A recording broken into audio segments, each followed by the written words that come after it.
हरिओम। वर्तमान समय में हम सब कोरोना महामारी से लड़ रहे हैं, योग का सहारा ले रहे हैं, आयुर्वेद की जड़ी बूटियों का सहारा ले रहे हैं, हम अपनी इम्यूनिटी बूस्ट कर रहे हैं। बहुत अच्छी बात है, परंतु इसके साथ साथ हमें कुछ और बातों का ध्यान रखना है। आइए एक छोटी सी कहानी के माध्यम से जानते हैं। एक बार एक राज्य के राजा के हृदय में विचार आया कि वो अपने राज्य के समस्त ब्राह्मणों को भोजन कराए। उन्होंने उचित मुहूर्त देखकर अपने मंत्री को आदेश दिया। मंत्री ने राजा के आदेशानुसार समस्त ब्राह्मणों को उचित मुहूर्त पर आने का ससम्मान आमंत्रण दिया। राजा के आदेशानुसार सभी व्यवस्थाएं सुचारू रूप से चल रही थी। ब्राह्मणों का आवागमन प्रारंभ हो चुका था। भोजन की समस्त व्यवस्थाएं संपूर्ण हो चुकी थी, पर उसी मध्य एक बाज एक जहरीले सर्प को लेकर वहां से गुजर रहा था। जहरीले सर्प की एक दो बूंदें भोजन के एक पात्र में जा गिरी।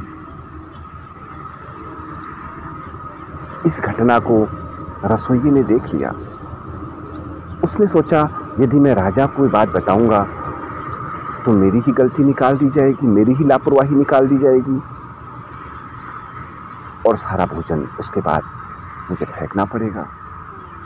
सारा भोजन बर्बाद हो जाएगा और मुझे दोबारा मेहनत करनी पड़ेगी, दोबारा भोजन बनाना पड़ेगा और मुझे उतनी मेहनत के बावजूद भी मैं ब्राह्मणों को समय पर भोजन नहीं करा पाऊंगा, जिससे ब्राह्मणों को भोजन समय पर ना करा पाने के कारण हमारे राजन का भी अपमान होगा।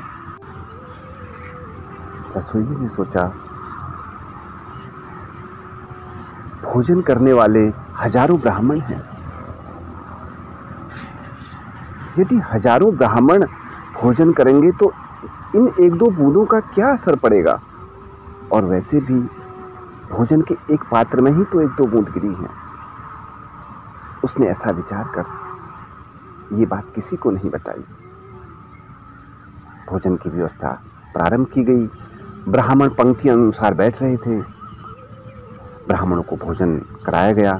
जब ब्राह्मण भोजन करने के बाद राजा को आशीर्वाद दे अपने घर की तरफ प्रस्थान करने लगे, रास्ते में जाते हुए ब्राह्मणों को चक्कर आने लगे।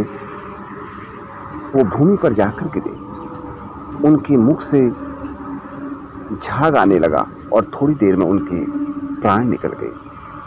जब राजा को ये बात पता चला, राजा उस स्थान पर पहुंचे और ब्राह्मणों के शव को देखकर रोने लगे, विलखने लगे और प्रभु से हाथ जोड़ प्रार्थना करने लगे, हे प्रभु, ये कैसी विडंबना है।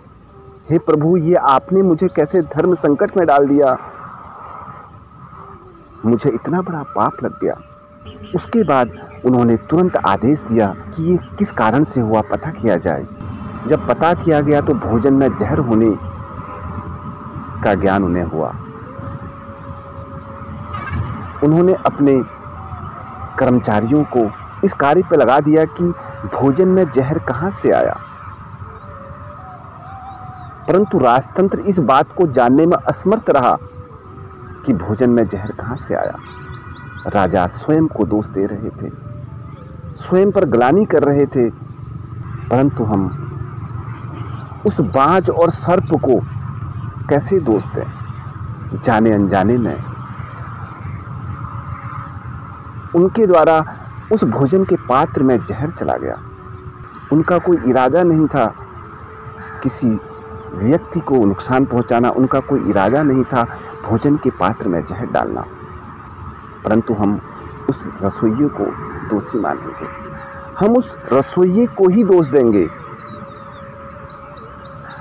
उसने अपनी छोटी सी लापरवाही, अपने आलस के कारण ये बात किसी को नहीं बताई। आज आप और हम सब उस रसोइये की जगह खड़े हैं। हमारी थोड़ी सी लापरवाही, हमारा छोटा सा आलस किसी बड़े दुर्घटना को न्योता ना दे दे। इसलिए आप सब सुरक्षित रहें, अपना, अपने परिवार का, अपने आसपास के लोगों का ध्यान रखें, दूसरे को भी जीवन दान दें और खुद भी जीवन जिएं।